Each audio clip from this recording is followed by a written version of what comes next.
A 67-year-old man just walked onto WWE television carrying a war club, and Roman Reigns should be absolutely terrified right now.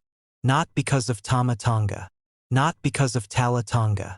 Because of what Haku's presence on that SmackDown actually signals when you understand who this man is beyond the highlight reel. Here is the part the entire internet wrestling community has failed to fully process. Haku did not come back to manage a tag team. He came back to plant a flag on Roman Reigns' territory without asking for permission, without acknowledging anyone. And in Roman Reigns' universe, that is the most dangerous thing a human being can do. Stay locked in, because what all signs point to next does not just affect the tag division, it does not just affect SmackDown. It threatens the entire foundation Roman Reigns has spent 4 years constructing, and the attack nobody sees coming could land before Survivor Series even has a card. You are watching Tidal Wave, where we read the psychology underneath the storyline, not just the story on the surface. And if this is your first time here, this community is about to become your permanent home for WWE breakdowns. Before we go any further, there is one piece of context you need locked into your brain, because without it you will completely underestimate what we are about to discuss. The internet wrestling community has spent 20 years treating Haku as a legend, a Hall of Fame name, a nostalgic figure you put in a vignette to give the crowd a warm feeling. That is the most catastrophically wrong read in professional wrestling right now. Haku Fifita, real name Tonga Fifita, is legitimately the most feared man every locker room he ever walked into has ever produced. Multiple generations of wrestlers, on record in shoot interviews, have all said the same thing: Haku was not a character. He was real. The stories are not urban legends. They are first-hand accounts. So when a man like that shows up on your television program carrying a weapon and speaking specifically about making people fear his family name again, you stop calling it a nostalgia act and you start calling it what it actually is: a threat. Here is exactly where everything stands right now. On July 31st, the go-home SmackDown before SummerSlam, a vignette aired, Haku flanked by Tama and Tala Tonga, war club in his hands, barely any light in the frame, and he told his sons one thing: make them fear us again. Not win championships. Not beat Roman Reigns. Fear. That distinction is everything.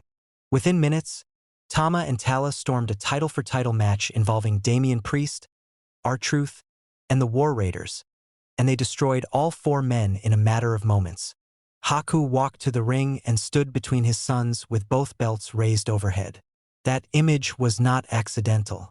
That image was a statement. But here is the detail almost every analyst completely skipped. Haku did not show up while Solo Sikoa's story was still running. He waited. He let Solo's chapter close.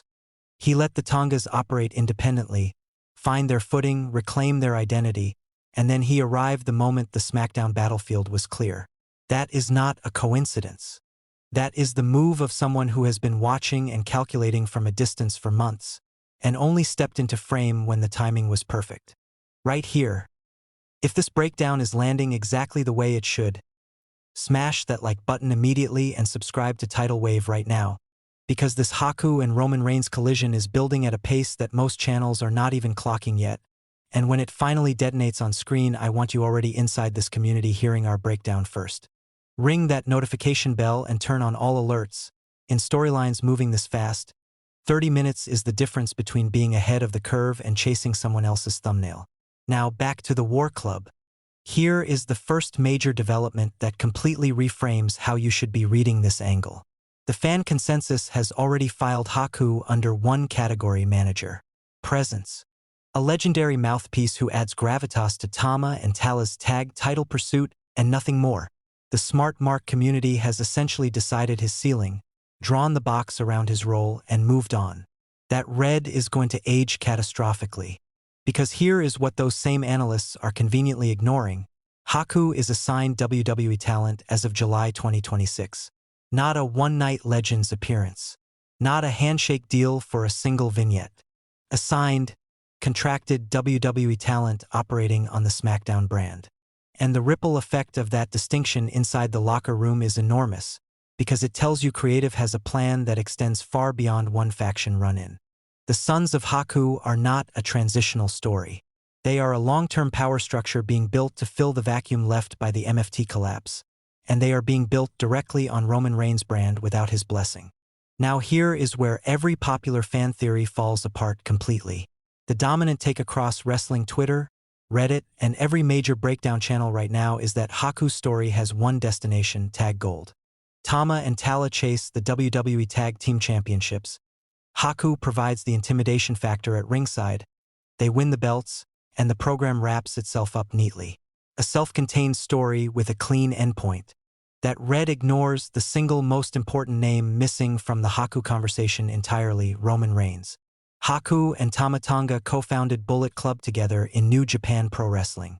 The Fifita and Inoue families share a documented, multi-generational blood brother covenant that veterans inside this industry have confirmed repeatedly. Roman Reigns controls the bloodline and considers himself the authority over every branch of Pacific Island wrestling royalty in WWE. And Haku just planted a flag on SmackDown, Roman's brand, without a word, without a gesture, without a single acknowledgement in the tribal chief's direction. In Roman Reigns' world, that is not an oversight. That is a direct challenge. And the question that should be impossible to shake right now is, how many weeks before Roman Reigns decides he cannot afford to let that stand? This is the core psychology that makes Haku the one variable Roman's entire control structure has no answer for. Roman has spent 4 years running one play: he controls the family. Every member acknowledges him, every decision flows through him, every rival eventually either bends or breaks. But Haku Fifita has never acknowledged anyone in his entire life. The man who co-founded one of the most powerful stables in wrestling history, who trained and mentored multiple generations of Tongan talent, who carries the kind of real-world credibility that makes even veterans lower their voices when they tell the stories. He operates entirely outside Roman's framework. Roman can spear Jacob Fatu. Roman can Samoan spike Solo Sikoa. Roman can exile Jey Uso and break Jimmy's spirit. But how exactly does Roman Reigns handle the one elder in this entire ecosystem who outranks him in every dimension that actually matters in Polynesian culture? All signs point to that answer arriving violently, and sooner than anyone's current timeline suggests. Drop a comment right now with one word: recruit or attack. Does Roman Reigns try to bring Haku into the bloodline fold before this explodes? Or does he make the single biggest mistake of his entire championship reign and treat the most legitimately dangerous man in wrestling history like just another obstacle to remove? I want this community's read locked in before SmackDown fires its next shot. Subscribe to Tidal Wave right now if you are not already part of this family. Share this video with whoever in your circle needs to be caught up before the story breaks completely open, and check out our previous breakdown sitting right below this video because it builds the full Sons of Haku origin in a way that makes everything you just heard hit twice as hard. 2 facts before we are done. Haku's return is the single most underestimated development in WWE's entire second half of 2026, and Roman Reigns has built his entire empire on controlling the family, but he has never once tried to control a man the entire family fears more than him. Next video, Solo Sikoa stands face to face with Roman Reigns in Buffalo, and we break down every second of that segment the moment it happens. Tidal Wave.